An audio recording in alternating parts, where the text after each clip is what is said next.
Sous la chaleur intense, plusieurs poulets n'ont pas survécu au stress thermique. Dans cette exploitation, une dizaine de poules sont mortes de crise cardiaque.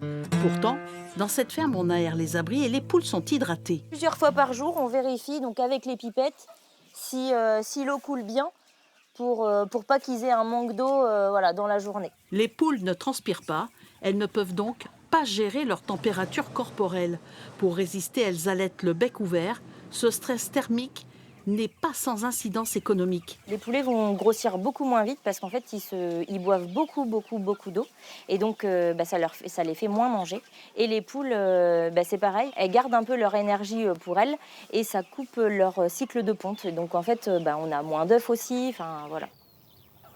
Plus de 35 degrés encore aujourd'hui. Ce n'est pas un temps à mettre un escargot dehors. Pour protéger sa production, Corinne Lost a construit une sorte d'oasis de verdure. J'ai peur de mortalité. J'ai 400 000 bébés qui sont en train de naître dans les jours à venir. Et là, aujourd'hui, je ne peux pas les arroser. Donc, il n'y a pas d'apport d'humidité pour qu'ils continuent à se développer. Par grosse chaleur, arroser développe les bactéries nocives pour l'élevage, mais les escargots disposent d'une parade.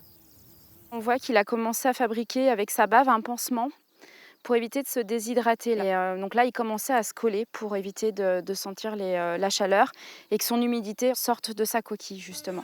Aujourd'hui, Corinne, la productrice d'escargots, et Graziella, l'éleveuse de poules, cherchent des astuces pour protéger leurs élevages afin de prévenir les fortes chaleurs à venir.